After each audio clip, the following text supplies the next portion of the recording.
Okay, good evening, readers.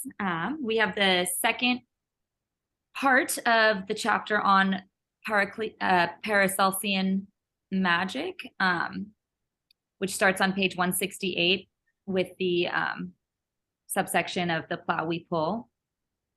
Let's go through our overall impressions of, you could either do this chapter as a whole or the second half of the chapter. And yeah, what takeaways we got from it. I enjoyed it. I was able to read it pretty quickly. I felt the middle, I kept noticing my mind kind of wandering. But he started it off amazing and ended it amazing for me, in the reading style. I think I just got kind of caught up in some of the Paracelsian works. Were just a little hard for me to read, but yeah, lots of takeaways, especially, as I've been talking about going into planetary magic for so long. It definitely rings true to a lot of the layers that I'm trying to work through or work towards, and just really crystallizes the perspective to take as, adventuring down that path. So very good. I like his work. Cody, yeah, how was your impression of the chapter? Yeah, I mean, I don't know if I already said it last week, but I like how it feels like this stuff can be accessed from a lot of different places. I feel like it makes magic kind of normal more than other things I've read. It kind of brings it down to earth. I feel like that it gives meat to experiment with. I feel like in the imaginal and in like um connecting with, like, spending time to connect with the spirit, the internal like spirits that kind of make us what we are, and then like figuring out how those relate with the others. So I really like the relationality that he brings to magic, that I feel like can be accessible to even perhaps even skeptics. And I'm actually curious about that when we Hmm. discuss this. How, like, because I'm always curious at how like skeptics might view um the kind of works that we're reading. And I feel like skeptics would actually like have a lot to tear into with this work, of course, but I feel like an open-minded skeptic might like find a lot of really cool stuff with this. And that I just like think that's interesting. I like trying to apply a skeptical view to some of this stuff, especially lately. I've kind of gotten into that because I feel like that's kind of important.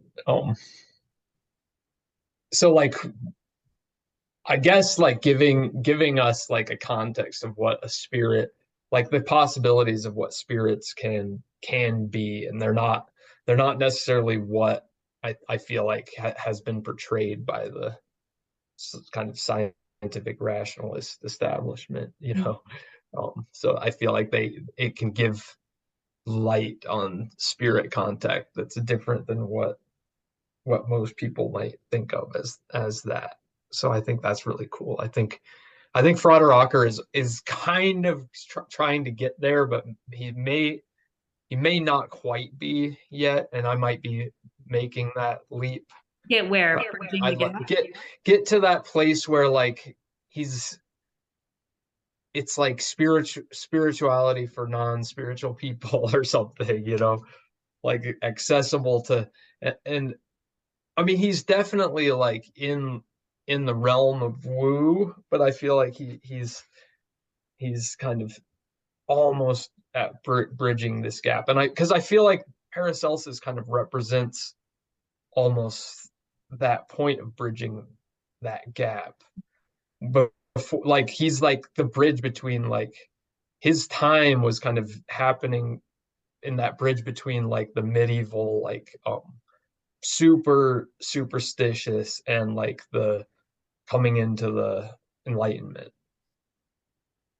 Hmm. um which is like, yeah, which like, so it's Which rings so true for today. yeah, because you have the hardcore rationalist with the like, pagan like kind of revival. I wouldn't even say that it ever went away, but we've discussed this before, but I agree with you. Like I think the Yeah. timing's right to bring up an author like Paracelsian or Paracelsus, and then, with what Frauderocker's doing. Yeah.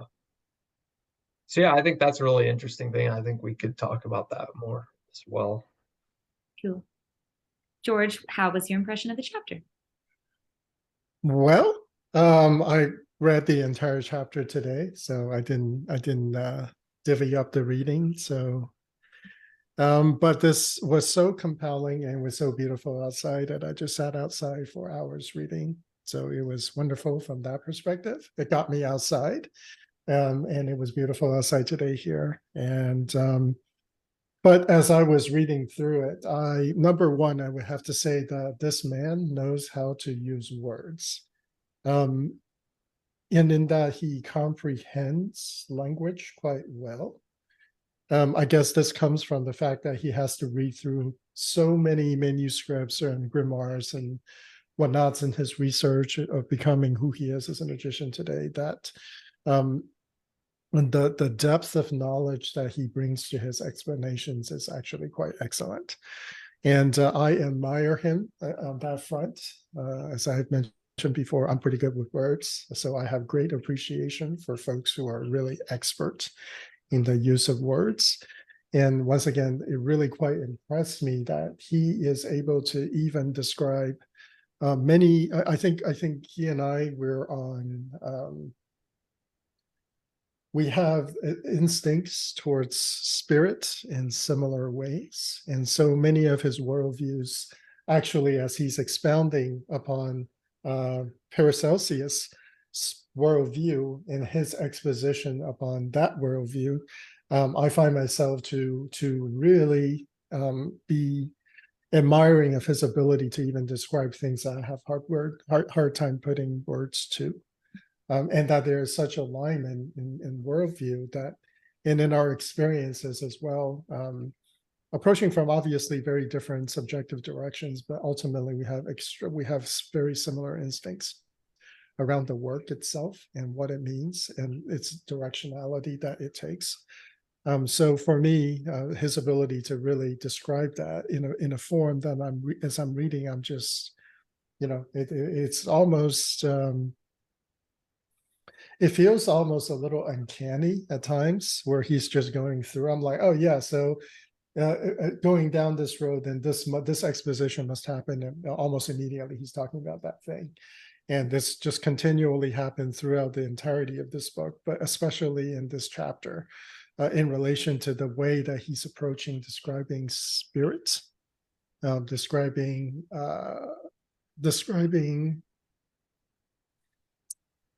many things having to do with magic, all within the context of this one chapter. I think if you put in a few years into magic, this is a chapter that would probably clear a lot of things up for you in terms of at least one person's perspective on the central activities that you've been kind of putting the pieces together. And this would definitely give you a framework around which you can hang stuff and try to debunk or try to prove or disprove various things that he is describing. And he's clever in that he's using somebody else's as an example, as an exemplar, really, I would say, to the kind of thought patterns that he is using to justify his own position. Now, specifically around Paracelsus, she approach it from you can very much tell that this is a person who focuses some aspect on healing, as that is the actual aspects that unites this very spirit, very subjective, very magical and esoteric point of view with function. And that is something I naturally am extremely attracted to, in that whatever at the heights of your mystical experiences must translate to some change, right? Some ability for you to do something that you weren't able to do before, or to see something that you were never able to understand before, right? And healing is one of those arts in which you have to there is a there, you either are engaged in the process and affecting healing, or you're not. And there is no real like woo about that. So no matter how woo it is that you think in your mind, your theory, your approach, the methodologies around those theories and approaches, in the end, there is only the experiential of another person having to confirm, or yourself confirming to yourself that the healing occurred or not, right? In time or immediately. And in this way, I find that the bridge is one that I very much can relate to. And so it makes it real, it makes it non-theoretical, it makes it not just people talking about a lot of woo without some kind of backing to the efficacy of their woo, is, as I like to say, the evidential activity of magic. And in that respect, I very much appreciate not only Paracelsus' perspective and sharing and knowledge, but also his own perspective on that. Mm-hmm. Completely agree. Yeah, I think the end tied that together, and I'm excited to talk about that when we get there. Cool. Well, yeah, let's get into it. So the plow we pull. He starts off the chapter with a pretty cool exercise. Yeah, were either of you able to, or did either of you do this or do an iteration of it? I mean, I kind of did it in my mind's eye. Yeah, I did it as I read it, right? Cool. You guys should be able to do that pretty easily, because you've attended enough circles to probably be able to do this as you're reading. Just literally just get right there and just do it. Yeah, I know. I felt his conclusion, like it didn't feel like I was pulling, it just felt like I think, remember when we did an Enochian session one time, a very clear, that song came in, Sowing the Seeds of Love by Tears for Fears. Like I really remember bringing that up, and that's what it reminded me of here. Like it felt like a labor of love more so, and just for the kind of sake of pulling it, there wasn't really anything beyond that, at least when I was imagining it in my mind's eye. And then that's kind of, I think, the conclusion that he draws throughout the chapter. And maybe specifically says right here, I forget. But did either of you have like a sensation or any like moment when you experienced this, visualization? I think, I mean, I think I kind of did it a few times, and I think in different contexts, there's different kind of results of that particular exercise. Like when I'm reading, it's like doing it feels like, yeah, I'm doing like, I'm pulling this like plow that feels right, that feels good, like in alignment with, my values and stuff. I think when I'm like out working or something, it's a different story, So it's like, but I think like what's interesting is like bringing in, and I guess this kind of bridges into later in the chapter, but bringing in like, even though you might be like feeling like you're plowing someone else's field or something, or pulling someone else's plow, you can bring in your own spirits into it and make it yours as well. I think that's kind of where this chapter gets interesting, is when talking about that kind of stuff. Yeah. Did you have a comment, George? Oh yeah, I have lots of comments. So, and I agree, right? So I walked through this as I was reading, but I walked through it both as the description went on, right? Plowing of the field, but then I also simultaneously, as in the most ADHD way, right, was pulling this out, like, outside, like I was astrally outside pulling the plow. I was pulling the plow, thinking about, building companies and stuff like that, pulling the plow in that context. So simultaneously, all of those things were happening. And this was, for me, what it felt like was a very, very familiar sensation, because in many ways, once again, this is one of those points where I felt a real alignment with of worldviews in this very experiential, visual kind of metaphor that is occurring. A huge part of the work that I do, right? The huge part of my practice, it's about truing up all of those toils into one essential activity that is undifferentiated. It only differentiates itself in the particular activity that I'm doing, but all of the activities are essentially the same activity. All of the occurrence in my life essentially is aligned to practice. So for me, this was a very familiar sensation. And while I was doing the simultaneous different context visualization, I also had different times in my life where I'm pulling.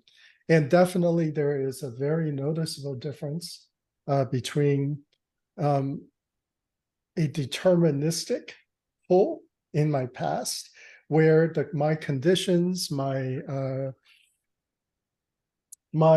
burdens, my even my level of awareness of the toil and what that involved, and even the meaning behind that was very, very different than my activities of toil today. So today, the visualization was very much, they all seem like they're just different, like it was easy to simultaneously carry out and perform the work and be yoked and feel that sense of self-determination and the yoking of myself. In the past, while I was experiencing this version present, the past version was very disjointed and extremely, I was resistant to the toiling as well in every aspect of my life. And so this was when I was like, oh, wow, this is a really great visualization, a really great metaphor as well, one that both the conscious mind and really everything that's not the conscious mind both can come to some terms of agreement or some terms of parity on with one imagery, and it's quite powerful as an imagery. It is one that I wish I could come up with when I plug into the egregore of the circle and sort of try to lead you guys through some kind of experience. But this would have been a really good one to do for a Sunday circle opening. That's what I thought as I was going through it. It feels like that. I like how you took it to all those places. Because as you were talking, kind of went through that, and it did feel very aligned, when I went through myself. And that's how I've been feeling very, lately, is very aligned with a lot of aspects of, my mission in life and, where I'm at with things, for the most part. But and past versions as well. And then looking ahead to future versions. Like that's, I like that aspect of it, because that was much different perspective back then, it was a lot heavier and, really. And maybe not even aware that, that there is a burden, right? That there's toil, but there's not the kind of maybe awareness or awakenness, not enough light internally, not enough substance or life experience there to make it to really help you understand that, and therefore you struggle against all of those aspects that are toil, right? You didn't understand that toil. It's just part of the condition. It's work, but it's a work that can be purposeful, or it's work that you can resist, or it's work that's out of alignment. All of those things that comes with a little bit of living, comes with a lot of practice, comes with a lot of self-examination. I feel like that's a perfect, easy to visualize. And it's a pretty powerful visualization as well, because as I was, feeling that yoke, I was feeling that weight, right? You get that real sense of that drag that earth is providing as you're working the land. And it's such a like a visceral kinesthetic experience as well. And that really brings it home. It really helps the conceptual mind and the part of you that is not really align and connect and really reach some kind of agreement. I love that visualization. But I like it better too than the sowing the seeds. Like it definitely feels, I mean, that's just something I saw, in vision. Yeah. But this is like a more, yes, it's more leaving a mark in a clear way, in a way that is potentially more like toilsome in quotes, but in for like good, for leaving that mark and having that actually be a little more weighted. I think when you're sowing seeds, yeah, sometimes they don't grow and whatnot. So which is a little different visualization. That was really nice to have that comparison. Yeah. Cool.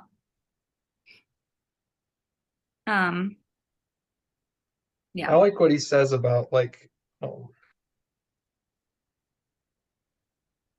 experience I'm referring to here has nothing to do with access to wealth or financial resources.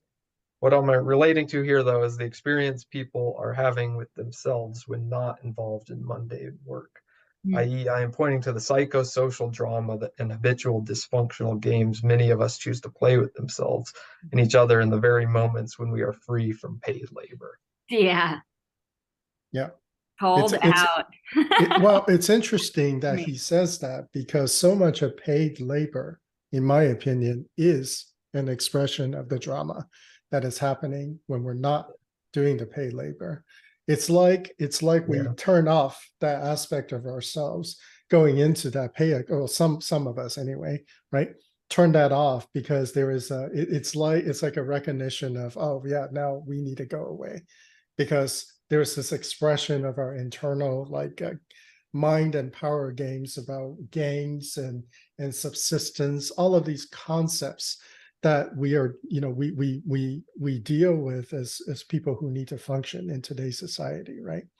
And that oftentimes the dysfunction is when we have a moment to stop, like when COVID forced us to stop, to really reconsider our positions. And so therefore, I actually don't see that distinction at all. That when he mentioned that is a point where I actually disagree with him. I feel like many people are working not to that passion. They are working as a means to an end to either enable their passion, right? Or to carry out their, their version of what they think is acceptable. And really at the same time, right, it's just a reflection of that internal existential conflict that is happening all the time because of our, inclinations, because of our predispositions, because of our history, because of societal programming, right, the external stuff that's happening all the time, and the shifts within the fabric of reality, that's just, we're not awake. Yeah. I think we get caught. I think at least a lot of my peers get caught in the dialogue of it being a struggle. I mean, I have my family and I have a lot of privilege in terms of finances. And I also work my butt off and I, I'm a hairdresser, so that's good money making kind of industry. But I think I empathize with socioeconomic class issues, especially because the dialogue of it being a struggle gets in repeat in somebody's head where they're always on the hustle or they're making ends meet. And that's like their daily reality, which sometimes it takes a lot to get out of that. I'd say more often than not, because it's not only the physical labor, but it's the mental game of I am poor or I am this, I am that, Well, I think it's the same visualization, same exercise. You can turn internally, right? But you can also turn externally. You can just use any person that that's not you, and you can do the same visualization in your mind, right? You can engage your internal sight and look at them in their daily yoking of themselves and ask exactly the same question. And I think it becomes real clear through an easy visualization exercise that you can really get some clarity around exactly who they are toiling for and exactly what level of awareness or awakeness they have going into these activities, right? What level of consciousness are they engaged in, and what kind of dialogue, ecology they're subsisting in? I would say for most people, the game is a subsistence, and with that comes a set of predetermined rules, right? If you buy into subsistence, then all you can think of is a zero-sum game with, so you got to get as much of it as fast as you can. And there's a particular type of predisposition that comes with that, as opposed to if you're yoking yourself, you keep on continue to work, and continue to choose, continue to be awakened, then you can really recognize where you fit in the game and specialize in that. I guess that's the best way to put it. I think though that maybe the people I'm referring to too are in the arts. And that's more of where it gets, I think, a little dicey, because there's a lot of different elements to different industries of arts that require things, like fame or notoriety. You could be an expert in, your craft, but it's really not, if it's not positioned well, or if you're not, It wasn't there some art, as in the same way that if you're thinking of art as a money making resource providing activity, potentially you will be more susceptible for those kinds of modes of thinking as well, right? I agree. As opposed to erasing those kinds of I have to be a full-time artist to make great art, right? And I have to, my work has to sell for this amount, and I have to be shown at these level of gallery, as opposed to just, be okay with, okay, well, there's the activity of making art, and there is the actual work of doing, work for subsistence. But when these things are like commingled, as society wants you to kind of pigeonhole you into those particular roles, and especially if you yourself have not considered your approach and your, as I always say, your relative position to all of these things for yourself in your most unique way, then I think you stand to fall into some of those predetermined sort of stories and predetermined patterns, and that, to the degree that you are unsuited, or right, or you're as this chapter kind of sort of describes, in at least at Paracelsus way, your predispositions are out of alignment with your approach, right?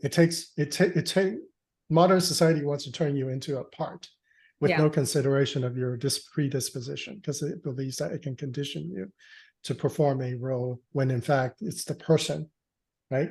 And the person's maximization of their own personal unique value, that really is the thing that generates the value. Once again, if you believe in the narrative, and you never have a chance or you didn't have a chance to live or get out of subsistence thinking, at least for just a little while, it's a privileged position as well to say that.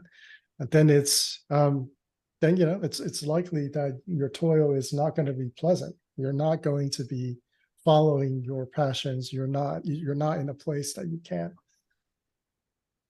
That gets to the discussion of what adepthood is, right? Because adept, as he said earlier in the first chapter, it was in what we discussed last week. It's like doesn't need to make money with their specialty, because they just live it, and they just they give it, and maybe money will come, but that's not the purpose. And there is, in a very common thing in business, people say is like, you create the value and the money will come. So if you're thinking about value and your relation to value, your definition of value, right?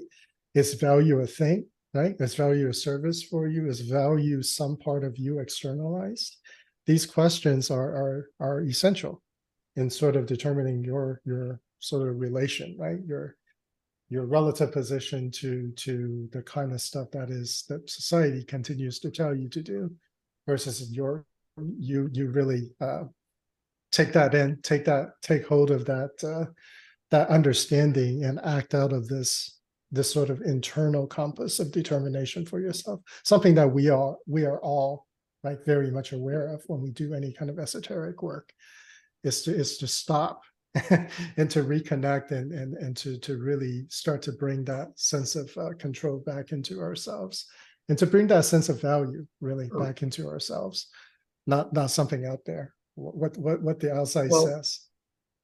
yeah, I mean, and in this chapter, it's like with the idea of the individual being composed of ecosystem Yeah, and is like being aware of your current ecosystem, which is, all those societal and elemental and celestial and influences.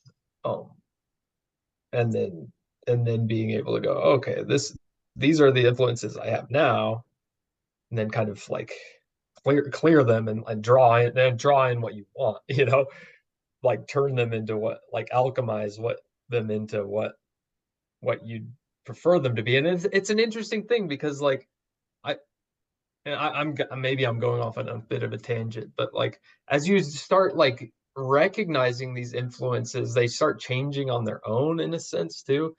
So like, yeah, I mean, like the influence of Saturn, for example, or whatever the Saturn energy is, like fear and control and limits, and like you can start to like be ruled by the Saturn of just being fearful all the time and limited and self-limiting and like and limited by society's expectations of you and all that. Or you can like set your own limits, like, but you can like tune into Saturn as like the spirit that's like setting like better limits for you. So like it's not even your own, it's like you're just like, and I think that's what he's kind of, I just had an insight, I guess, like that's kind of what he's getting at with that. Maybe that's later in the chapter, but with like how, maybe we'll talk about it later because like there's some quotes and stuff, but kind of like how the celestial influences, the planetary influences are, or I might be thinking of, since I'm reading Holy Heretics, that he's talking about some of the same stuff Especially, Yeah. in that chapter because he's It's like good. like I He said, does they were written, talk about. but like, but yeah, there's a whole thing of like the planets having their influence on you that you kind of like have no control over, and then but like kind of purifying the planetary influences to where the real influence is more apparent. They're more they're more like God-given influence or something, or divine influence, to where it's like a whole level up. And that's the sense I think that he's talking about in that, which I think is really interesting. So I guess the point I'm just trying to make is like there's in some ways there's like not much choice when you just start doing the work. It just kind of like starts clarifying. You start like kind of I hate using the word purify, but it's like that's you Refining. kind of start purifying the forces, like refining the forces so that like you don't, it's like what you're doing for work really doesn't matter as much as long as you're like doing, I guess this spiritual work like helps to just to Mhm. yeah, it's like give I you mean, the flow. It's like it's like again, it's like to me it's like refining your relationships to all your relationships or just become better with everything around you and in you. That's really it. yeah, part of The relationships between pieces of the ecosystem becomes repaired, mhm. and then flow happens. Yeah, part of how this chapter really mirrored my life, or really was a good reflection on that, was just over the past weeks, yeah, just kind of crystallizing what all of my different projects are for. Like I knew that I was going in the right way, but like, yeah, I mean, creating a space for artists to thrive financially is something that I like really want to, have. There needs to be more spaces of that. And there's really lucrative ways to do that in beauty, because beauty is so lucrative. And then you surround it with a bunch of other artists, and you just get a really cool, a cool space to be able to have collaborative kind of experiences. And I think that's really nice that that this chapter does. That's what, you know, the work is. It's blending that macrocosm into the microcosm. So because, you know, my work's been mainly focused on microcosmic spaces, and now stepping into that macrocosm and reading something like this in the meantime as I navigate it, it allows for a much clearer roadmap of like, okay, this, now I have that. So now here we go. Like how do these need to be alchemized in all of my spaces so that I'm, you know, so that I personally am most, you know, at my best to be able to facilitate a space like this, but also like, how does this space need, because me doing that work also changes the society around you, you know? So, I mean, that's just one very specific mission, but like, as you do this work, the entire world shifts around you, you know, because that's like expanding yourself. And I just think more of that needs to happen, which it is. So I'm not unhopeful, but, I think that's what he's trying, maybe tapping into. And definitely the next section of, you know, the planetary cocoon, of understanding how, you know, how Paracelsus really blends in the macro and the micro in there. I thought that was cool. I mean, some of it went way above my head because I'm not good at reading old texts per se. And I was tired. But, I got and he uses many, you know, like foreign terms as well, given that Latin was the learned language. So a lot of the specialized terms that she talks about is all about aligning those to the foreign words, Latin words, to point out that they're technical terms for him, and that makes it extremely difficult to read when he starts to stack them in like 2 or 3 sentences, right? One right after another. It becomes very burdensome to read. I agree. I mean, this just sort of brought up a thing that I don't know if you guys do, and also one point of observation about, you know, the work that I have done in the historically. The fun exercise that I always love to do with the personality tests, right? Not suggesting that this should be psychologized, but this is psychology has an analog. And this is very much the way that I think about working with the gods, working with the planets, is to first do the personality test. You get a sense of, oh, here's my personality type. You read the description. It's a good match for you. You feel super happy that somebody understands you, even if it's in one of 16 categories, right? For example, we're doing the Myers-Briggs.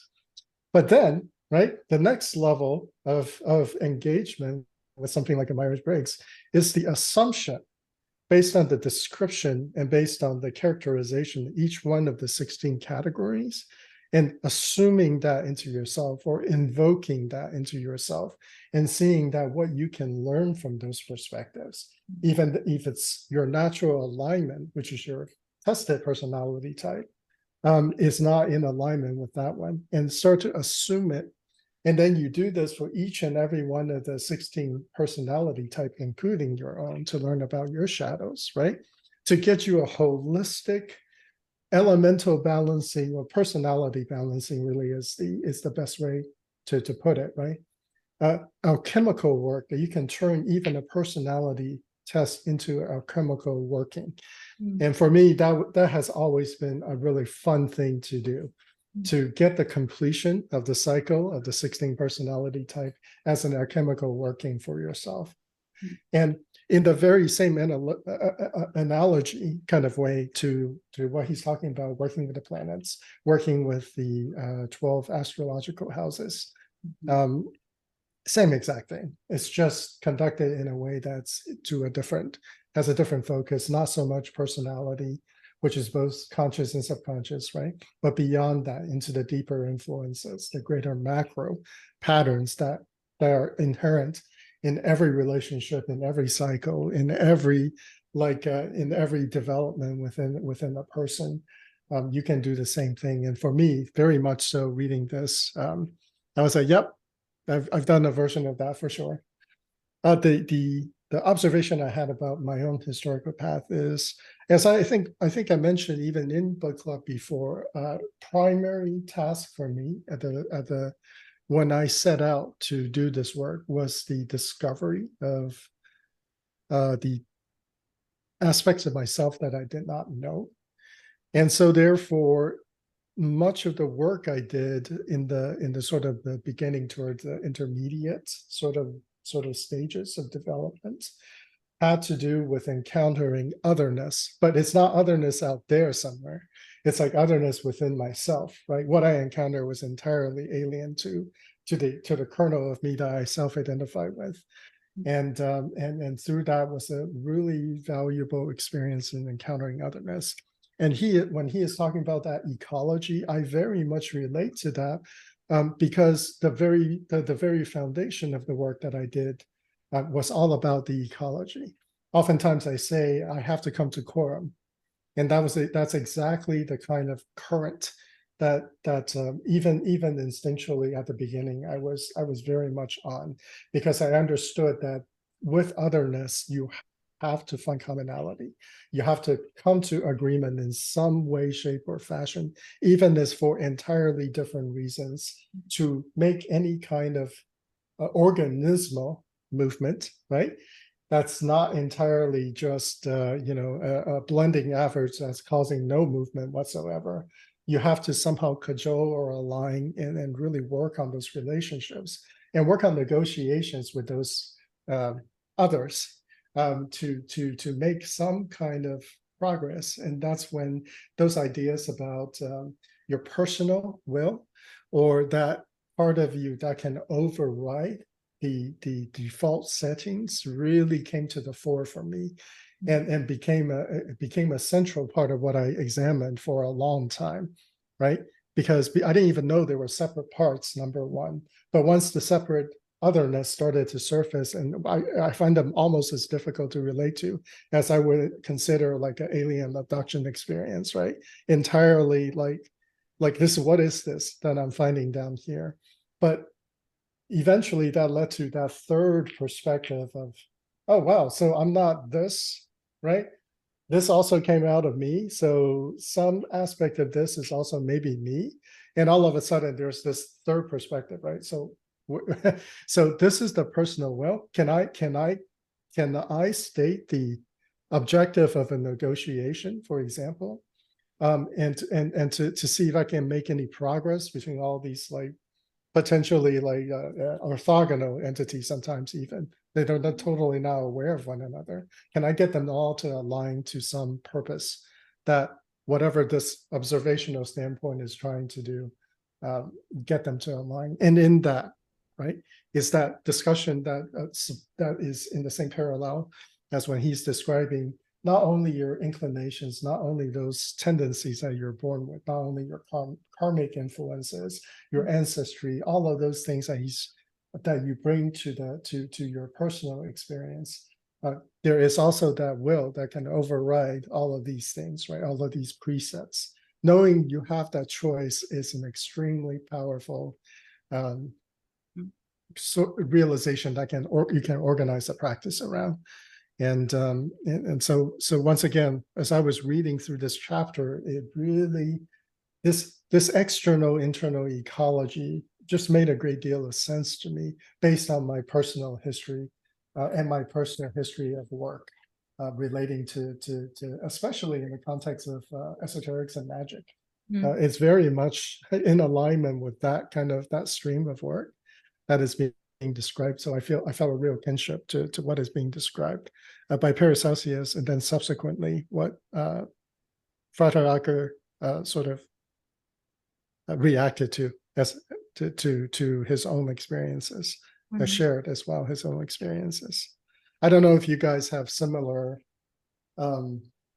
feelings, but certainly it stood out as that kind of alignment for me. I was like, oh my gosh, he is describing this in a way that I would have never thought to describe it. But yeah, I recognize it.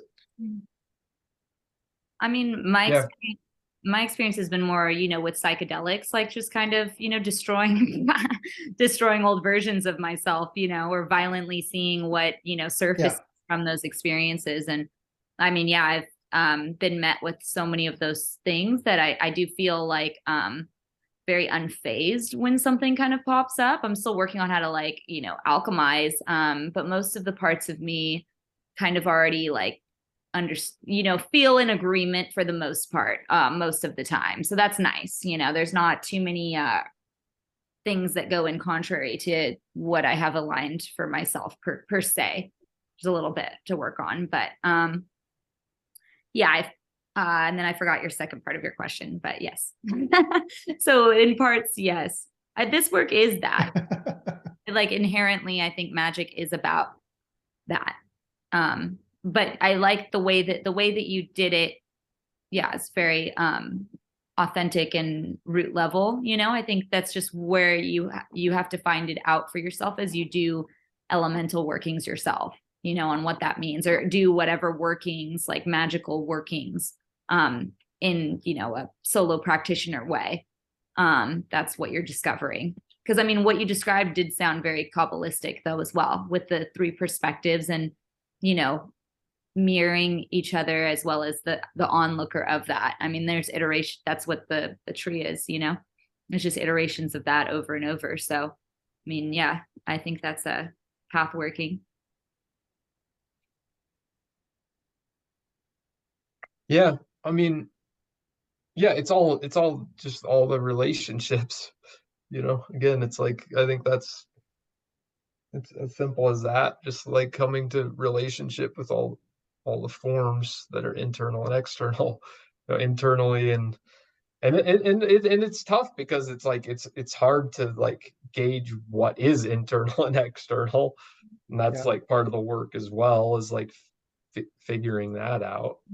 And also figuring out where you get the purpose, like what is the purpose to which you're harmonizing the influences or bringing together the relationships. Where does that come from in that mix?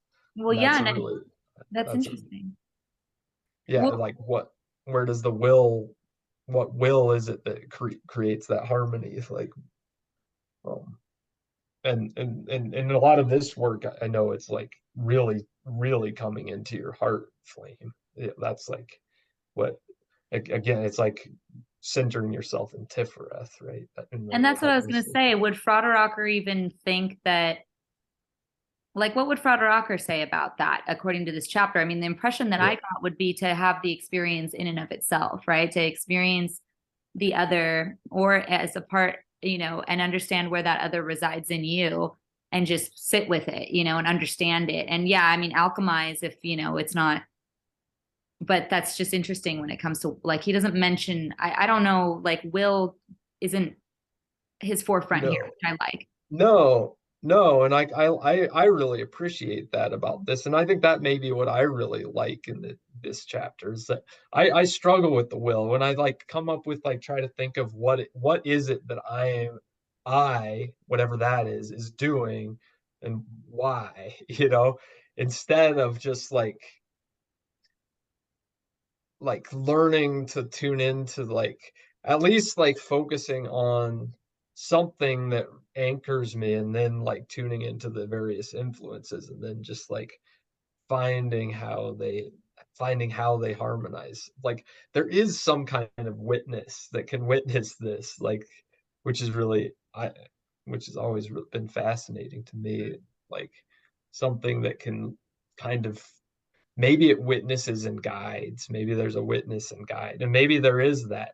Maybe that's a holy daimon in a sense, like, and in the sense of like of the meditations on the tarot, I feel like that kind of is, because I remember in the, what was it, the temperance chapter, it's like the holy daimon doesn't really interfere, doesn't really like, the holy daimon kind of helps you out with, I think he says it helps you out with whatever you're doing.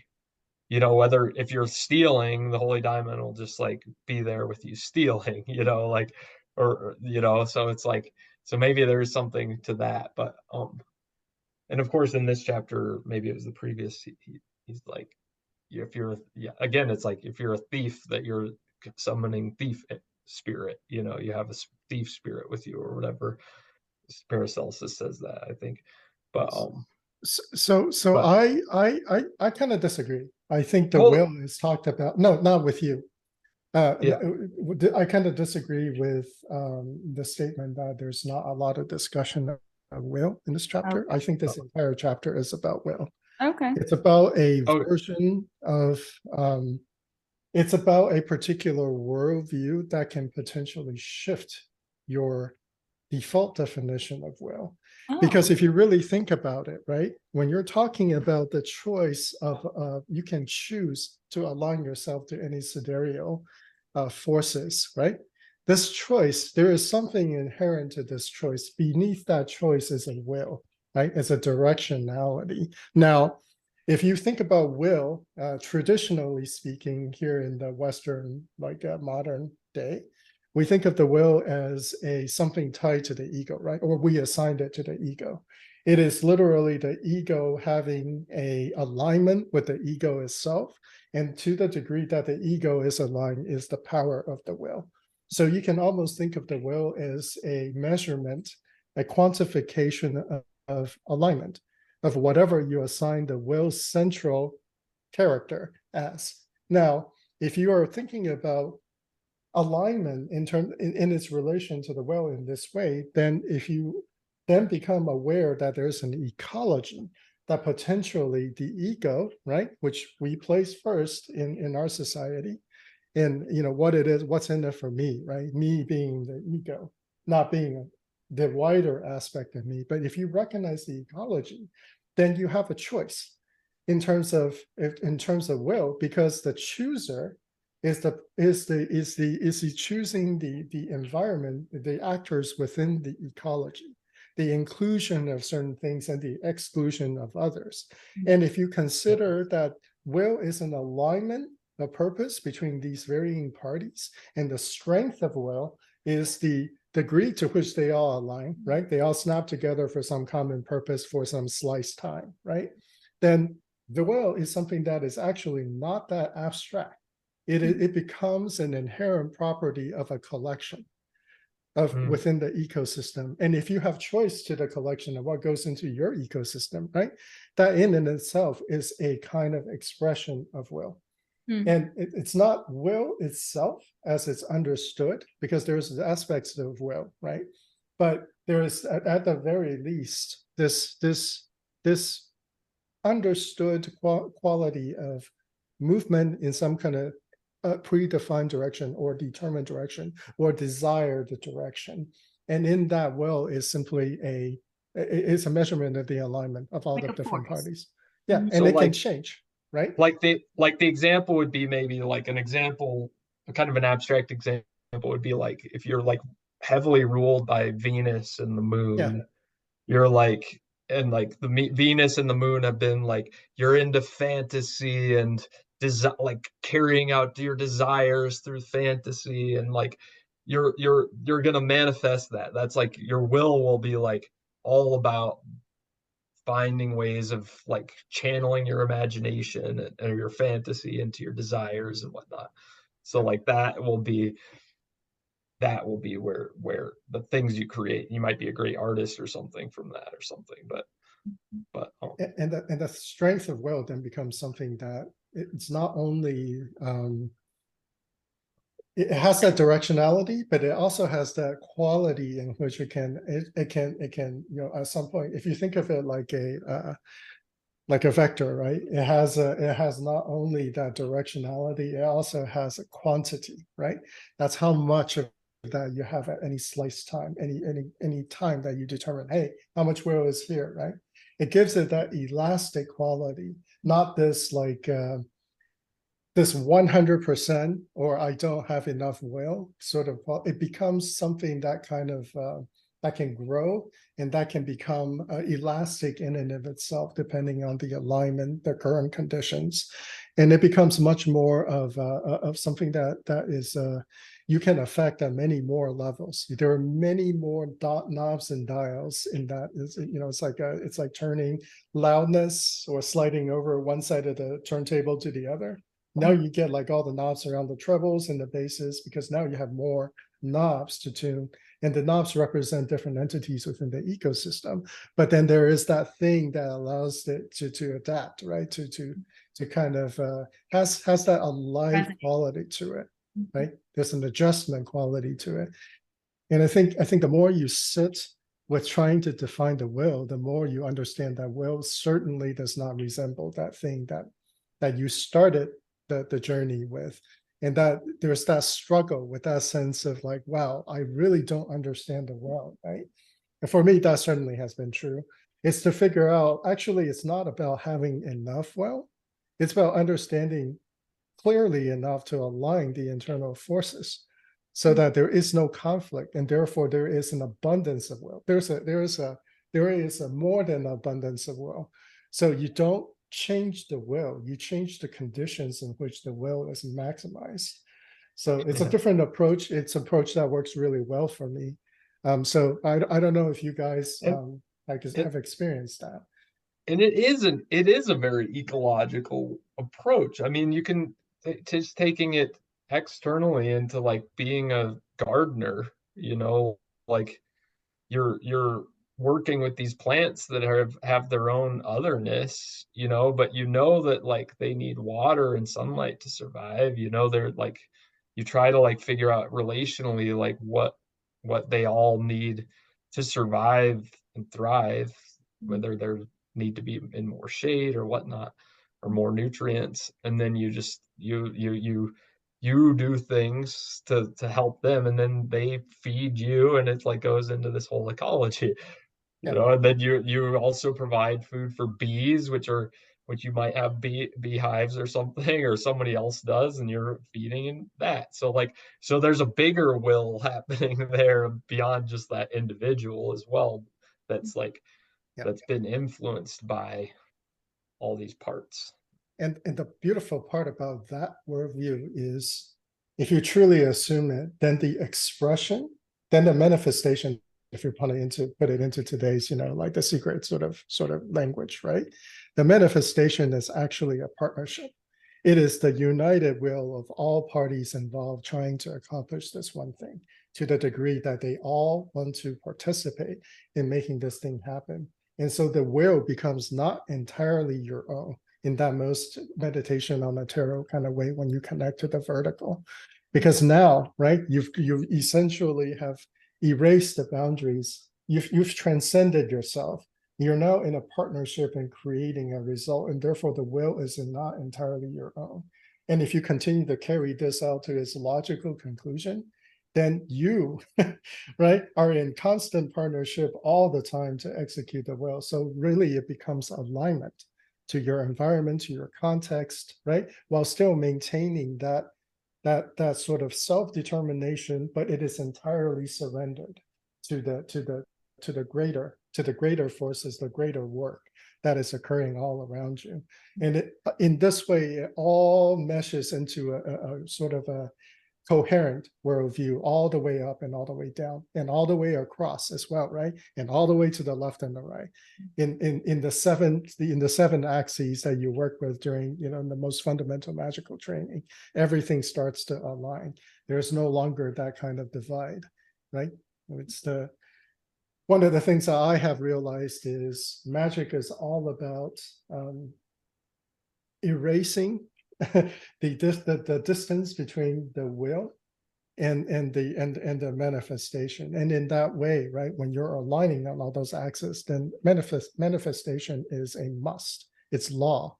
There's no distance between alignment in all the directions and manifestation. Like there just isn't, right? There's no difference because you're fully aligned to not only the changes in the environment, you're also fully aware and fully a full participant and organizer in some ways of that manifestation. So to that, there is actually no distance to manifestation. It's just a matter of waiting in linear time, in physical experience for that to actually like express itself. So to the degree that you can see the horizon is where you know the cutoff point is really, right? Because there is a limit to how far we can see and how much we can see, but those are very far from the very like very nearsighted view that you start with as a magician, Like at the very beginning, you're not even in the same neighborhood by the time that you're starting to do those kinds of alignment. And I think this directly relates to Haley, the elemental work leading into the planetary work, leading into the astrological work, right? The different houses. All of these are educational devices, useful training devices to really educate all of those different aspects in some organized fashion. Yeah, I mean, I think, yeah. Well, really quick, aligning, but I do think like I agree with manifestation, but I also agree is like with aligning your will to manifestation, but I also think that aligning your will to divine is also, or like working on the other aspect as well. Cause I don't know. I think that's like, then the blend, I mean, I think that's what you were talking about, but the blend becomes really transient if it's, you know, and that's, I think when the filter really is cleared, when there's, you know, you become that direct flow, so that whatever forms of manifestation, you know, happen because it's inspired. Yeah, there's no distance. There's no distance between and there is minimized, right, and real-time corrected distances between every player in the every entity, every atom, right, everything. And that's it's all inherent manifestation, and it's all not entirely self-based, or I would even say, right, the self is now such a shoddy concept by this point, right? Yourself is a point, like this is something I found out through doing my work in the beginning and intermediate stages, is that some of the reason why the things I dug up were extreme other is because many of those things are not exact. I access them through the interior, right? It felt like an excavation, but when I really encountered and sat with them, right, they are not entirely of me. Many of the entities, there's some that are definitely me, like aspects of me that I've cordoned off or like put in a room and throw away the key. But there are other things in there that are echoes of the outside, and it's not even echoes that are current. There are echoes that are in the past, right? So to say in another way, something that's no longer real. And when you start to encounter like even your interior in this way, for me, it was a very visceral experience of, wow, I am not even like entirely myself. Like even if it's excavated from within the realm of the underworld of the self, it's not even entirely of myself. And that's when those sort of distinctions really started to get kind of blurry. Because I understood, right? The gateway sometimes to that external world is actually through the inside, because I am resonating with that truth. Sometimes that truth no longer even exists, at least from my perspective, right? As a linear time human being. But when you start to encounter in that way, then these distinctions really starts to fall apart. So this idea of I, real central to this book, right? There's the first, second, and other, right, persons. And those ideas absolutely starts to come under the microscope, because you're like, whoa. so exactly what or who or when or which or what degree wants this thing, right? There's a desire. Is that an agreement, or is that like a impulse, right? Am I detecting something from the outside, or is it something that just is the echo of your past, or the property that arises from this grouping of entities or qualities, right? Like, or are there more like entities underneath here that I don't even see right now? Is this an egregore of some kind that I'm digging up, right? Sometimes I can't tell. It's so alien, right? Like it's like, what are you, right? Or even use, right? You don't even know if it's a single entity. So all these things become really, really blurry. And I think I'm glad I encountered that in the beginning. It was really tough though at the time, because everything was just, I have no handle on anything because of that. And it just made everything really difficult to work with, because there's no predictability, there's no ability to comprehend. I just know I have to extend, right? Continue to sit, continue to get to know, continue to understand the nature of, and the only way was really time and effort. There was no shortcut around that. I have no handles on them, no way to relate to them. It was difficult. It was hard. And I related to this chapter when he's talking about sitting, the operation, right, that he dug up. It's all about sitting with the entities, for no other reason than to get to know them. So I fully related with that. Yeah. Agreed. I've really been appreciating Holy Heretics, in that he leads you from like really getting into, like, starting out getting really in tune with your heart flame, and then like expanding that into the void, and like singing divinity into the void, basically.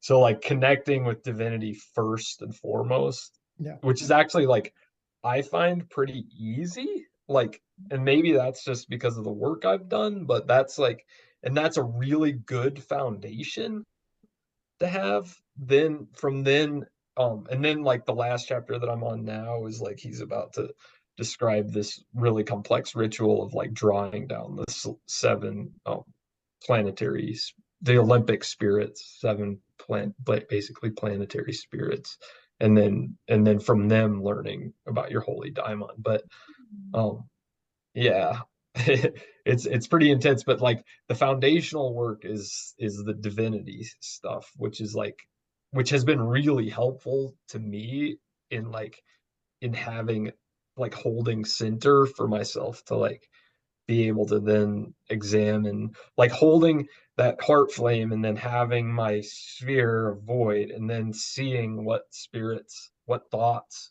come into that void, and being able to really clearly, they're like clearly illuminated in the heart flame, that's been fueled by what divinity, by the spring of divinity, whatever that is.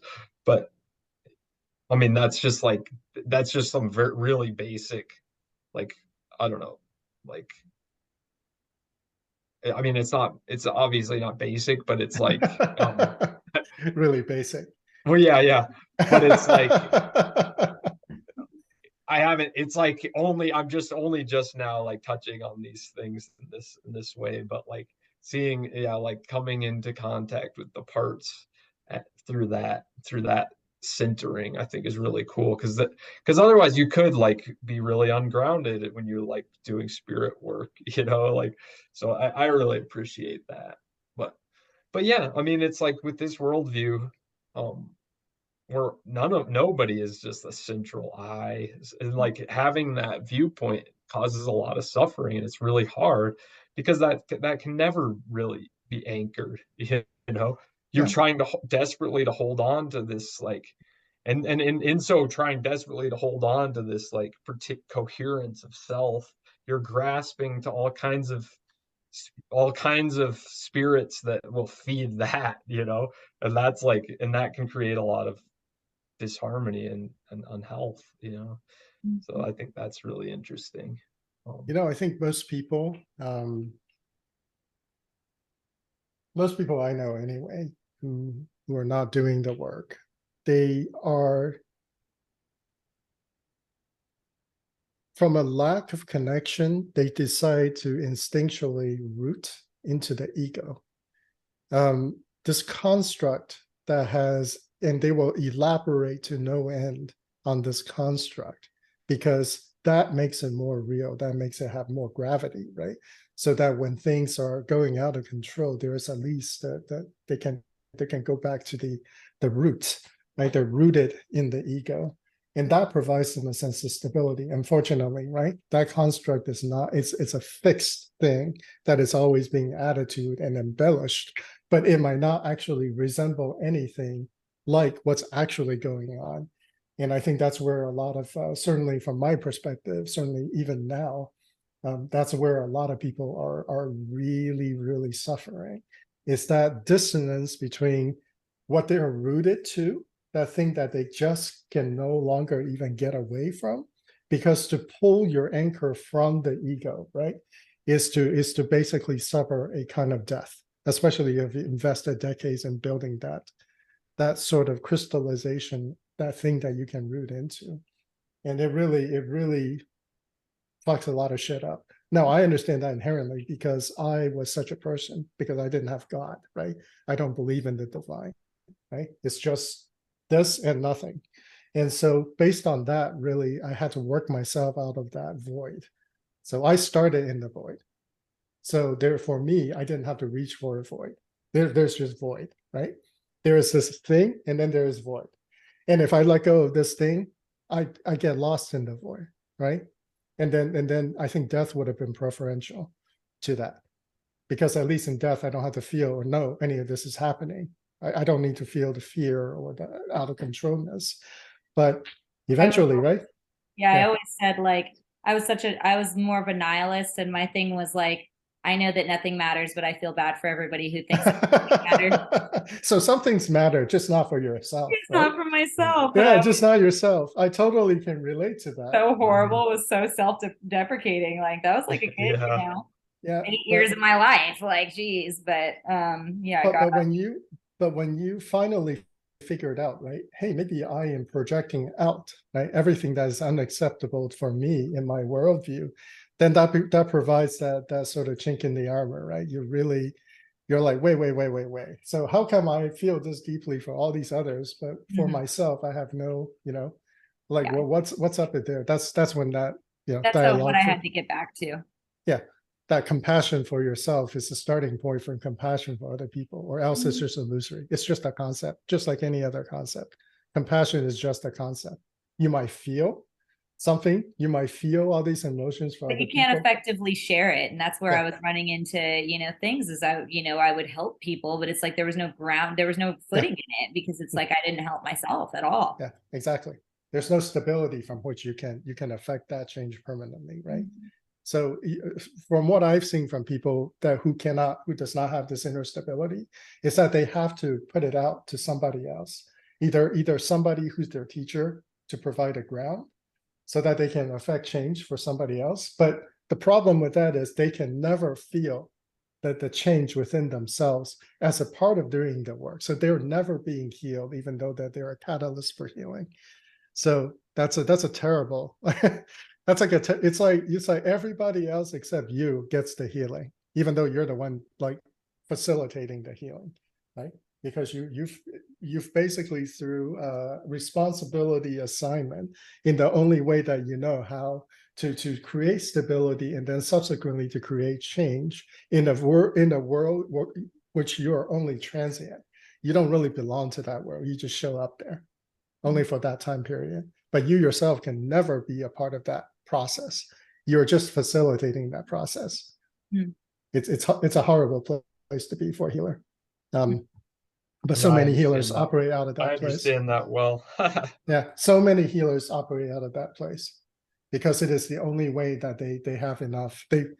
Well, for example, for a lot of people, when they receive their training, that's the place they were at. And so that's the way they know how to make it work. So they never fully Wait, describe completed the work. again. I might have missed that. Like, Which aspect?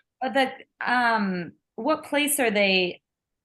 The place in which they don't have the central stability to Okay. provide this, to hold. One of the ways that we describe this is the ability to create space and hold it.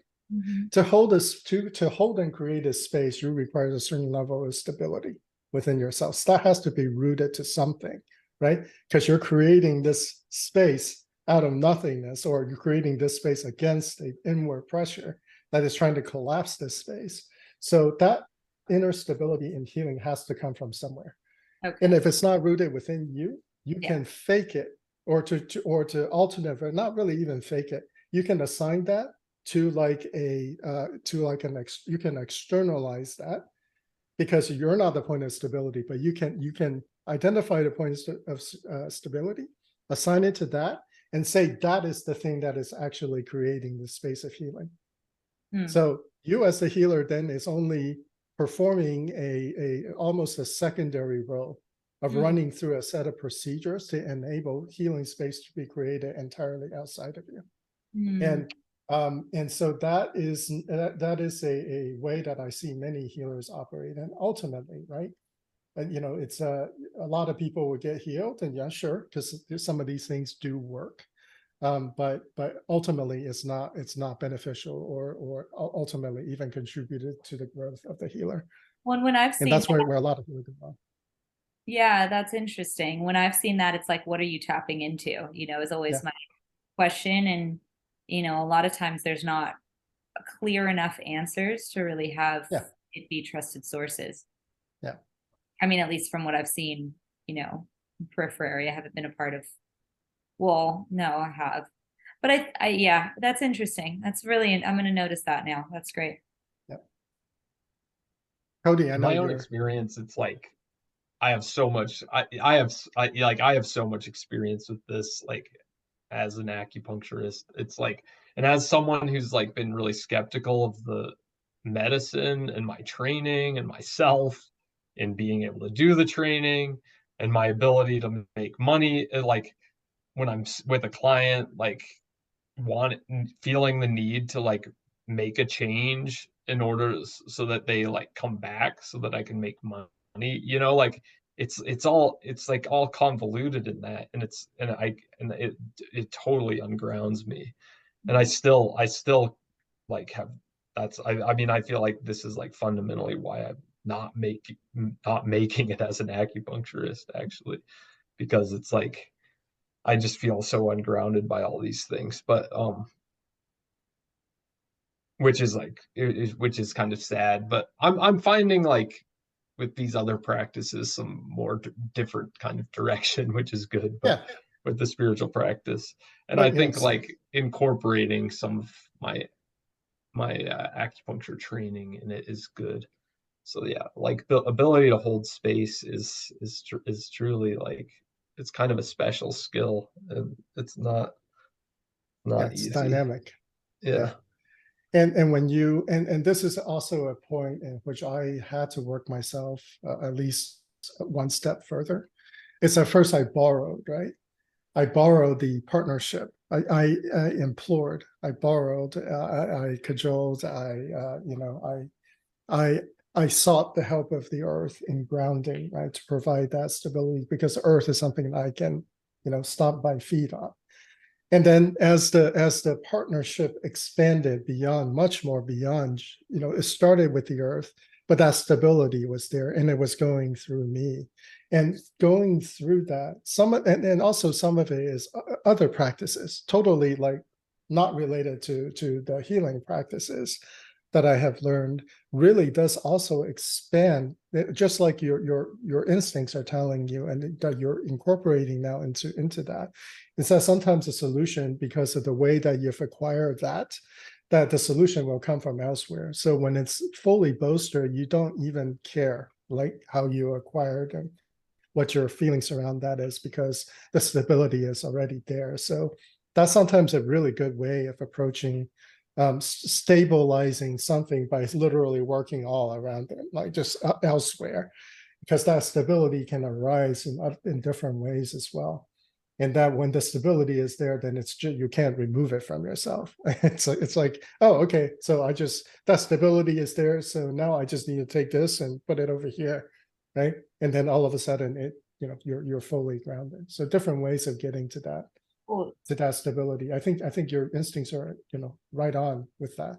Some of these other practices can really contribute and really get you out of that stuckness, especially in the context of that thing, because you have so many like triggers and associations and sort of the worldview that you pick this thing up from. But eventually, right, your world is going to get bigger than that.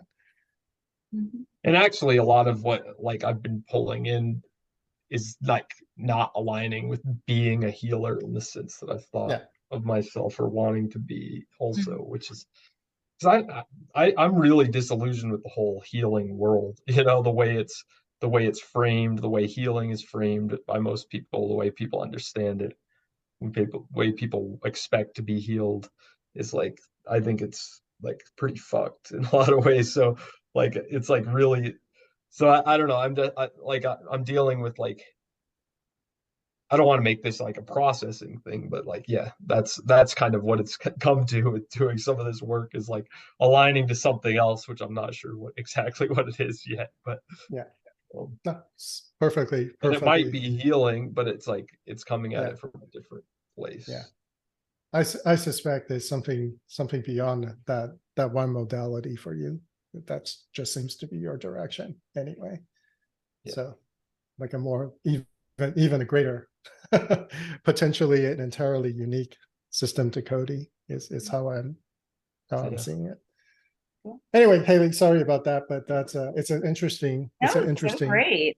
experiential sort of relation to try to that somewhere somehow started in this chapter. But yeah, I mean, I think this gets us to like Yeah. later in the chapter where, yeah, we start like seeing these other spirits that like we want to start inviting in because they seem cool. We want to dance with them, you know, I want to like, and so like, and seeing what we doesn't work for us. So His phrase Musa Sagax, right? I'm looking at page 190 right now. I think he starts talking about it maybe, oh no, in 189.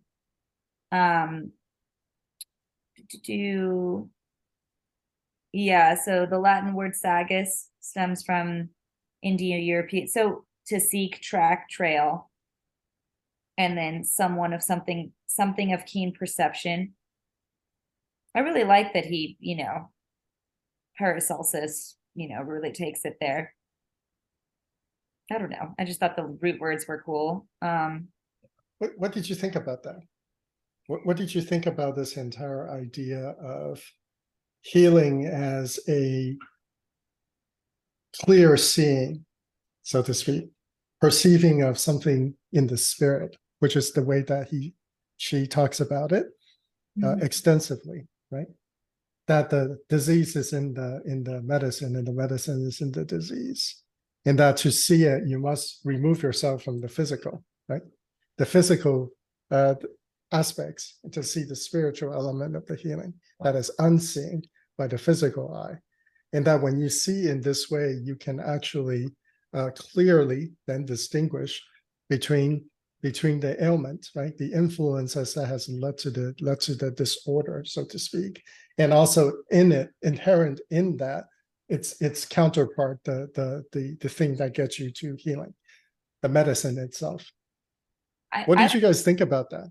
Yeah, I was reminded. That's so funny. I was actually just reminded of Irene as I read the whole middle of the chapter, because as he talked about, it's like a process of, Irene's described her practice as like being, in love when she's doing the LBRP, or like having a relationship with spirits in like that way, where it's like you're moving with them and having that lens for it, and then just cleansing that lens. So I really was just reminded of a lot of things that she said with that. I mean, it's not because I'm not per se like a healer like this. So it definitely, like, I just more saw it as like interaction with the divine, as being like approached from a state of like love, or a state of like connection, in that way. And genuine curiosity and eroticism or whatnot, but then also having like knowing how like much you've cleansed your lens already, and how like how much you're prepared of that light to take in, or that that energy is going to be filtered through whatever you've done that far. So I just really like that imagery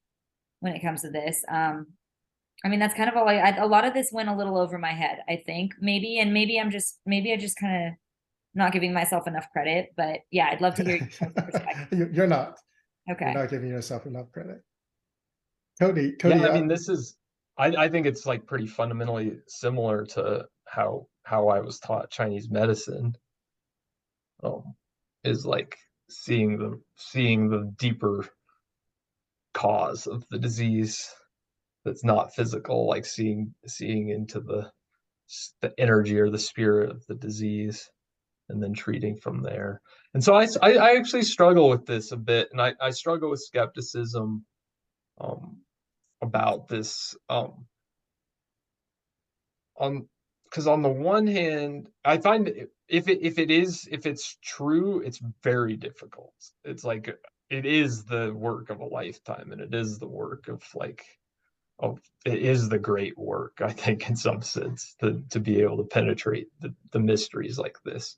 Because also we're like, it's so easy, and in this style of medicine, I think I get kind of caught up on the maps, like the five elements, the five element theory, um, and or like if I'm thinking of Western magic that I practice, I mean, I think I see, and I feel like this is a mistake so many magicians make, is getting caught up on the astrology, like the planetary influences based on what they read in books. And this chapter is exemplar of that. I mean, Paracelsus says, like, books, people think they know what's in the book when they read it. It's like you have to go beyond the books. You have to like see into the territory. So I really love that. I think it's like this work, like, really, I really resonate with like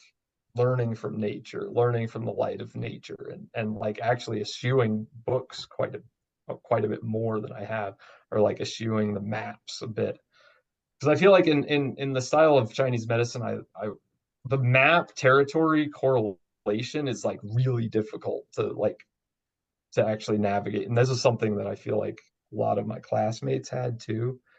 I won't go into that, but like it's difficult to like take five element theory and then like see how it actually is like translates to acupuncture. It's like we learn about the liver meridian and the liver, but then like the points that we use are like, does it really, like, I don't know. It's like, it's hard to know because we're just going by the map. And then like we kind of learn to have some intuition in how it works. But I feel like a lot of times people just get so caught up on the map that they never learn the intuition of it. And that's because that's like, it's way harder to learn the territory than it is the map. Because maps are simple, you know, maps are way simpler than the territory. Like, you If look you, at a map and you don't see the mountain that's yeah, in your way, like it looks like it's a straight shot, but there's a mountain there. well, I think there is a real cultural difference there that must be transcendent, right? Because if the cultural Yeah. assumption, right, is ecological, is ecology, is relationship, then you will never mistaken the map for the person in front of you. The map is the map, but then there is the person who this map is supposed to act as a guide for, but not the exact replication, right? In the five element theory, it's related to the Bagua, to the trigram as well in its operation, depending on how early that work is, right? All of that is suggestive of exactly what Paracelsus is pointing out, is that all of these influences combined, right? Combined with the person's personal will and their personal choices in alignment to those things, presents a holistic picture from which you have to use those kind of understanding in terms of map, which is to me nothing more than access to that intuitive understanding. It is the first step in which you can systematically approach like that intuitive element of treatment. And that's why treatment sometimes in Chinese medicine is really, really like different, right? Two Chinese doctors can give you entirely different prescriptions treating the same disease because they recognize, right? Or at least they're supposed to recognize that you as an individual is a unique ecology, and that what troubles you is something that requires sights that is not purely symptomatic, but like a whole person.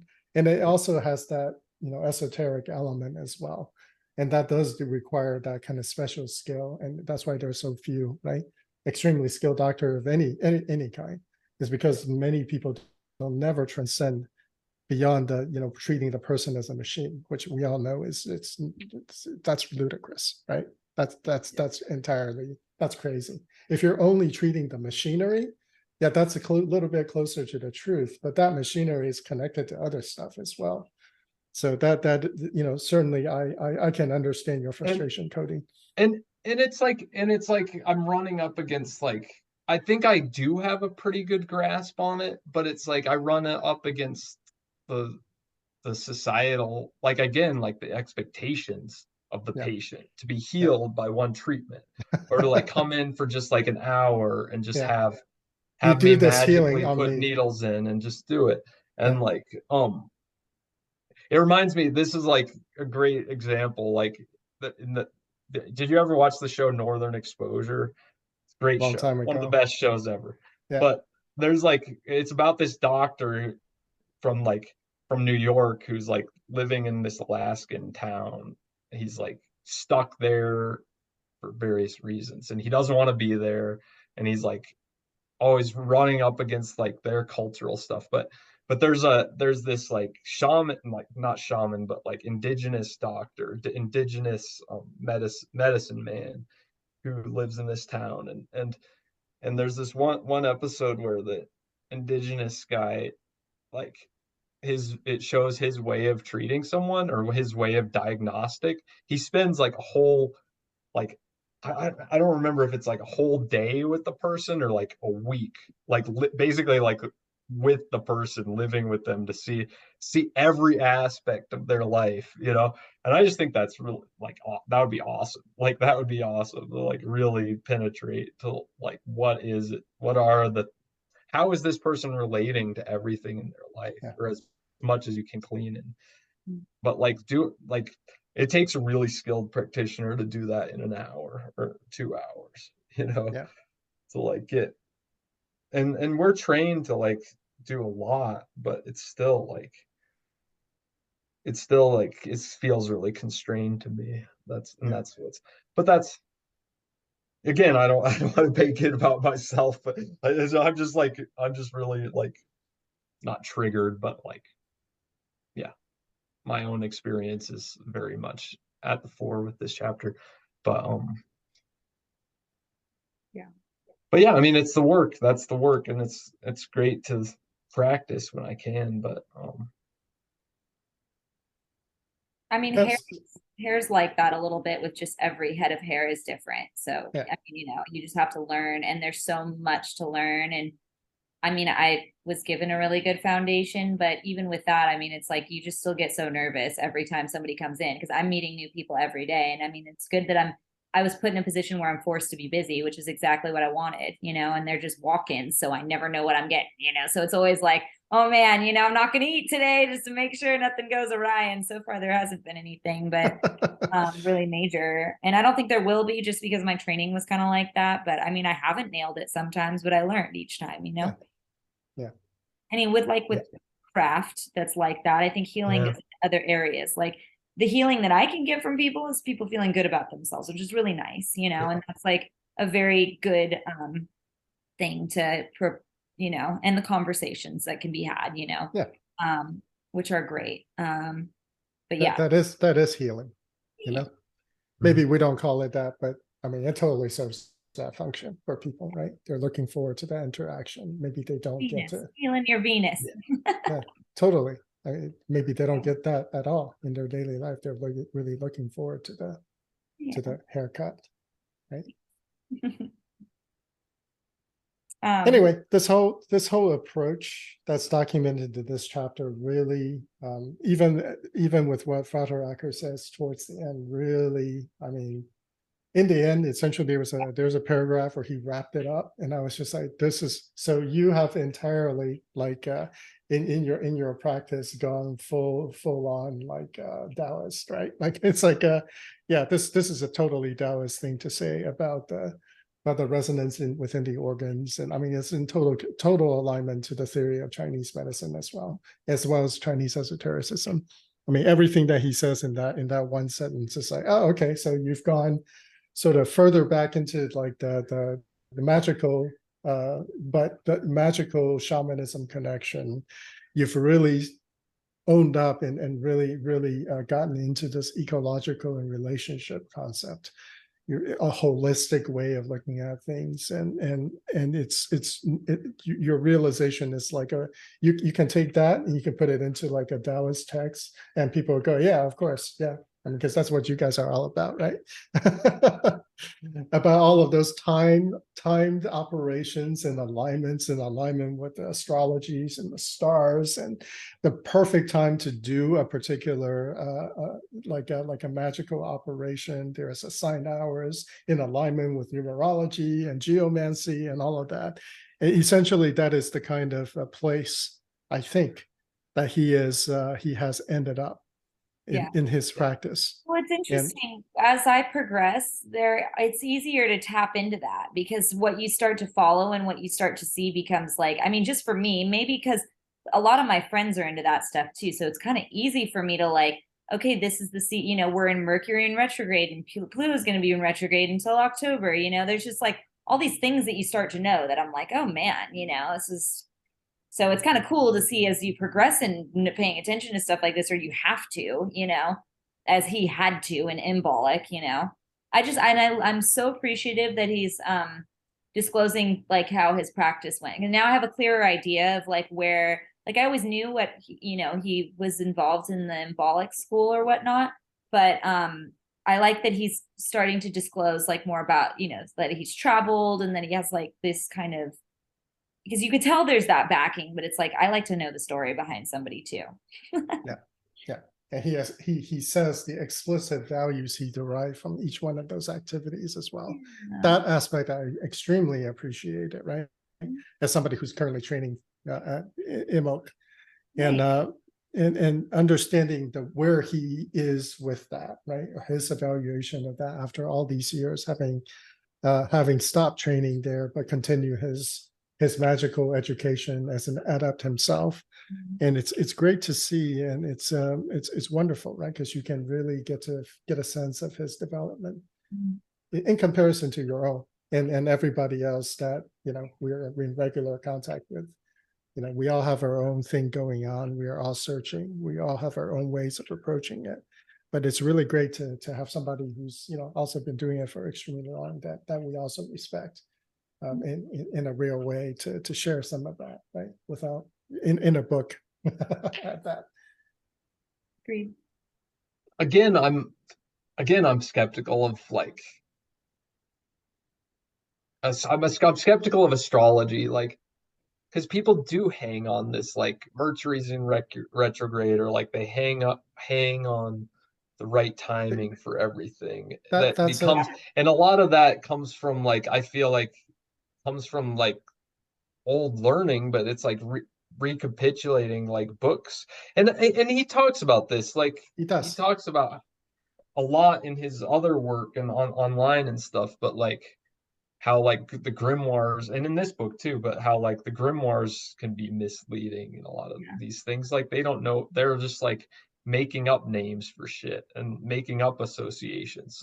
So much of this is like fallible human stuff that just keeps being repeated by people. That's like I don't know, it's like again, and like with astrology you learn like chart stuff and you can resonate with, you could like resonate with any horoscope kind of thing, I that agree.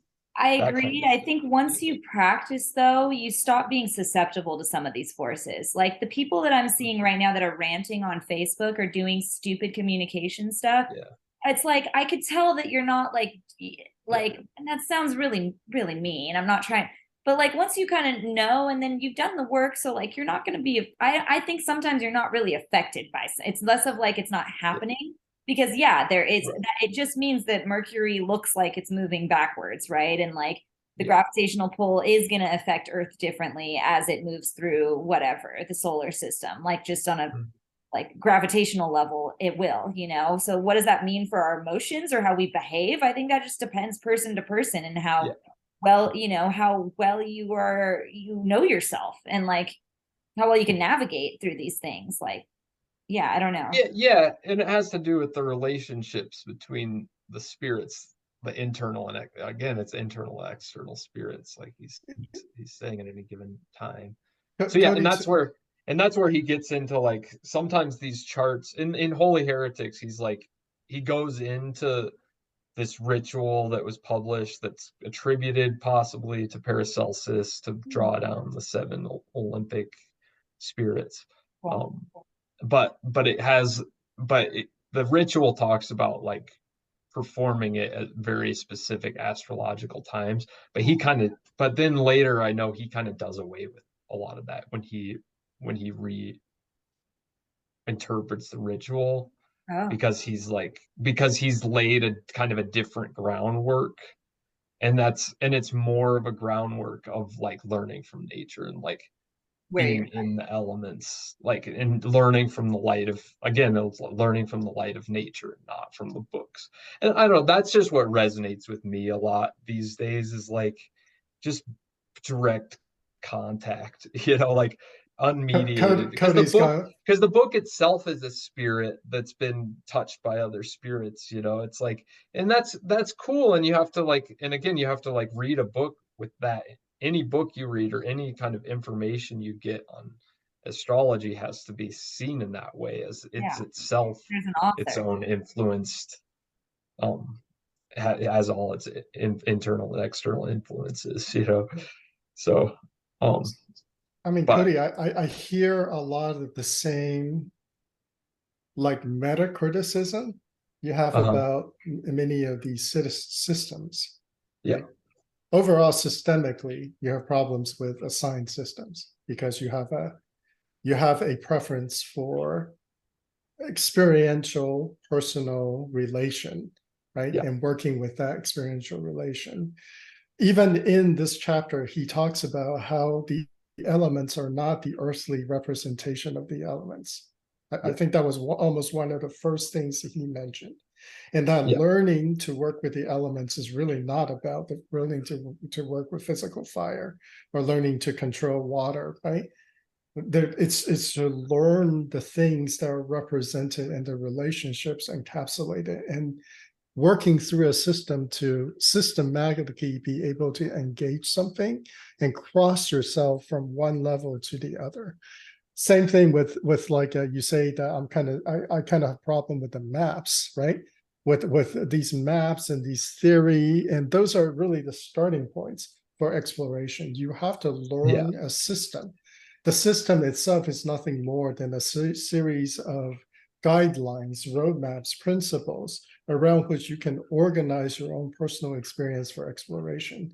yeah, And similarly, right, with in terms of astrology, yeah, sure, you can approach astrology as Protestants. We take every American modern, we take every word of the Bible literally. You can absolutely do that, right? And you can absolutely derive a worldview from that. But I think the exploration can also be done in a way in which you are starting to experience and see these texts as something that transcends physical experience due to its absolutely nonsense yeah, in the physical kind of way. It is once a road sign and a map. And this map itself is supposed to provide an organizational way for you to approach a system of experience so that you have some chance of organizing it into some kind of meaningful thing for yourself.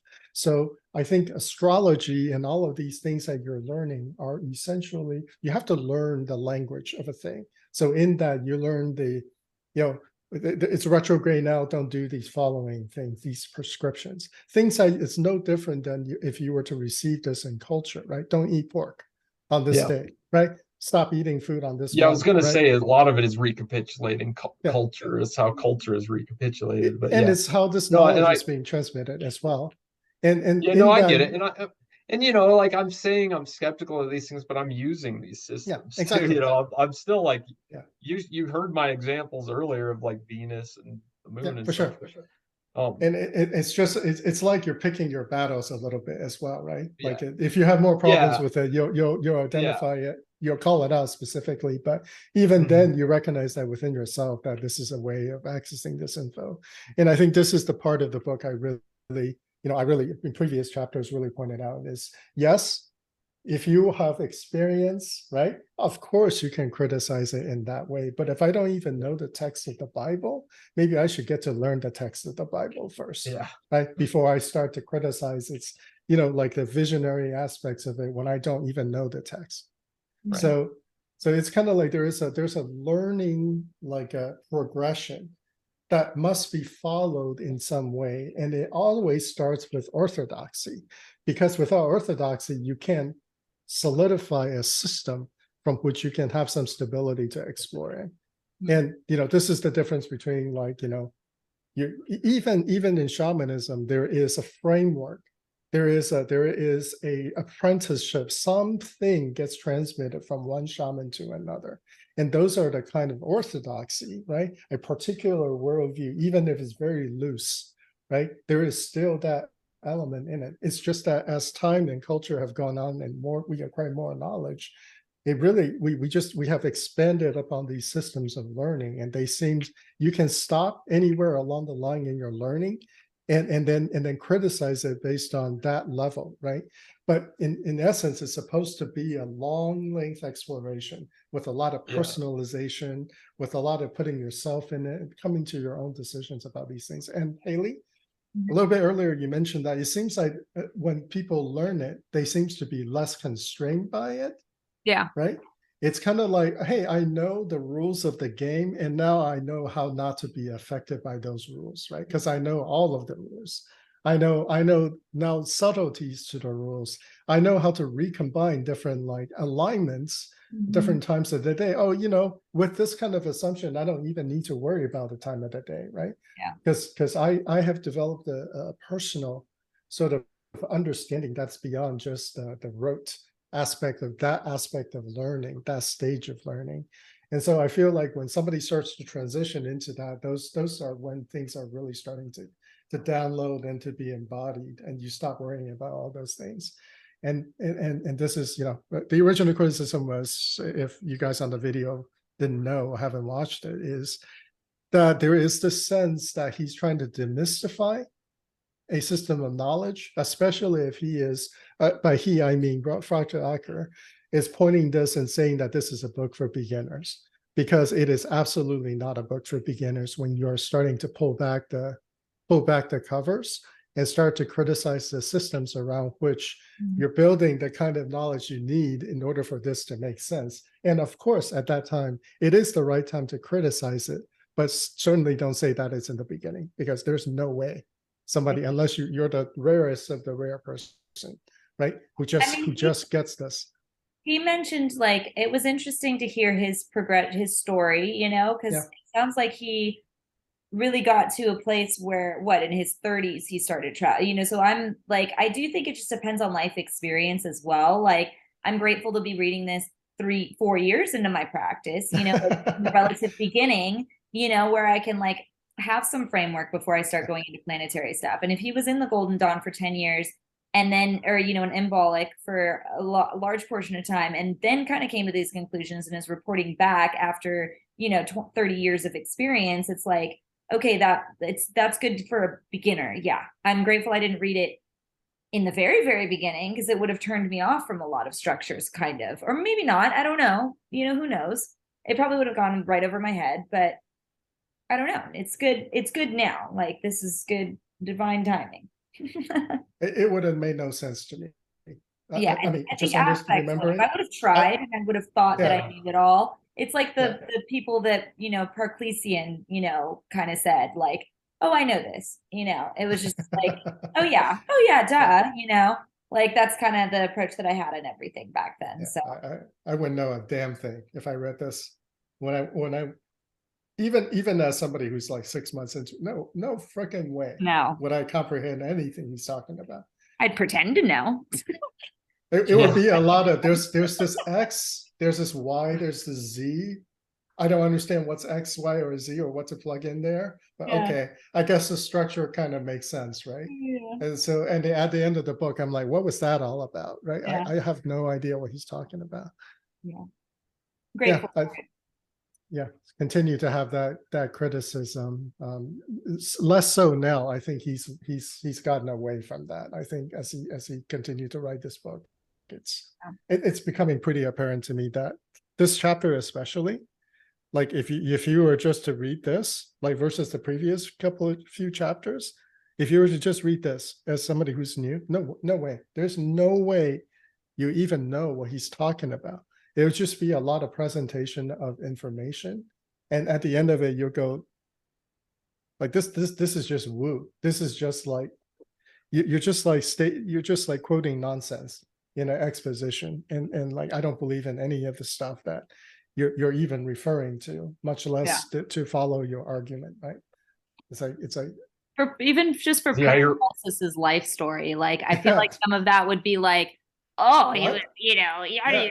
It's like, why would I man. even listen to this guy, right? I know.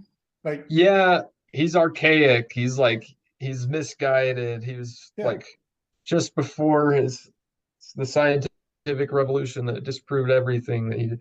But he actually contributed so much to And like medicine I'm at that magician. Like if you want a magician to refer to for this stuff, it's that, it's them. Like they did it. And I'm so, and I'm just so it's so nice to learn about it in this way. But yeah, I mean, I think for skeptics or for really, really new people, it would be a lot to digest. Yeah, so I take back my original comments when I don't know what I was saying at the I mean, 'cause beginning of it. it inspires, I mean, his writing doesn't inspire skepticism within me, per se. But it definitely shifts the way you think about it, or it's organized in a way that makes you have to think. And I think every time that happens, I mean, I've been skeptical the past couple of weeks, so I'm glad we're talking about it, just about other things in life and about like some forms of magic. I notice myself, when I'm talking to people who don't do magic, I'm noticing how much I'm prefacing it with, things that are unnecessary filler, or like, hope I'm not like cray cray, or something like that. And it's like, that's unnecessary. And I don't need to nip it, but I'm noticing that about myself. So it's good that I think those thoughts are inspired by works like this because it challenges like organizational habits in your brain or something. Yeah. Anyway, long rant. I kind of lost it there, but should we do final quotes? Are we feeling that? Yeah, we're feeling Not it. to cut it short, but No, this is hardly short. okay. It's been 2 hours, so How about final quotes as the last his mantra, his little prayer that he uses. So I have a quote. Do you want to do that as the very last quote? Sure. Why don't you do your quote first? So 193, top paragraph at the last two sentences, divinity had not hidden the key to all of creation in some occult and remote crypt. On the contrary, it had woven it into the most openly accessible and obvious places of all, into the inner firmament of each human. Beautiful. Beautiful. See, that's what makes it feel accessible. That's what he's talking about. Mm-hmm. Yeah, beautiful, beautifully stated. Mm-hmm. Okay. Cool. And then go for it.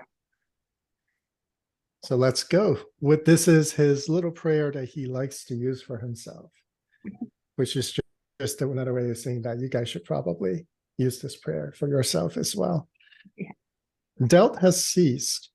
The door has opened. Fierceness has expired. The door has opened. Desire has vanished. The door has opened. Fantasy has faded. The door has opened. Grandiosity is gone. The door has opened. Fear has fallen. The door has opened. Beautiful. Yeah. Have you guys ever ever thought about planetary workings in this way? No. Yeah, amazing. I'm very excited to tap into this aspect. Yeah. And just amazing. Huge light bulb moments when I was reading it. It was good. It connected a lot of things that I could see are ruled by some of these things. Yeah. It's this really beautiful prayer, and it's a prayer that is earned, I think. So then that he shared this and wants everyone to really benefit from it is really beautiful. Yeah, I'm touched by that, actually, by his words, by his prayer. Yeah. It is powerful. Very powerful. Yeah, it resonates definitely strongly within me. Yeah. He's a good guy. Yeah, maybe one day we'll meet him, right? Maybe Right? one day. Yeah. Hey, we're in Hey, your fan maybe- club. Let's, well, yeah.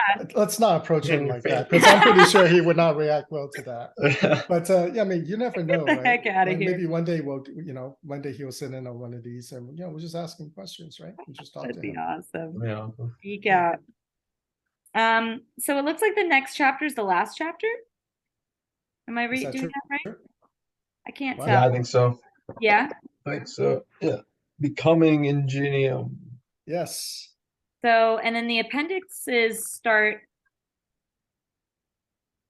at 255. So really it'd be 50 pages. Yeah, let's do just chapter 5. Let's not Yeah. become too overzealous with the appendices. Yeah, Well, the appendix is really short. I think we've It's just- already read them. I think one of them we read while we were reading. And then I don't know what the first. Yeah, it refers to the appendix 2, working with the void, which is Oh, just yeah. a little meditation from Josephine McCarthy, And the first one. So we've kind of already which read. is that's a nice meditation. That's one of my favorites of hers too. Nice. Yeah, The that void. woman. Okay, yeah. So 50 will, so yeah, the whole next chapter. And then we're done. So we'll have to start thinking about what books Awesome. next. I actually have a book in mind to get us away from all of this magic All right. stuff. So I'm going to just go tuned. ahead and actually, Oh. we can conclude the Yeah. video. Yeah. And Concluded. we'll, Okay. Good night, all. Thank you for joining. See you in 2 weeks.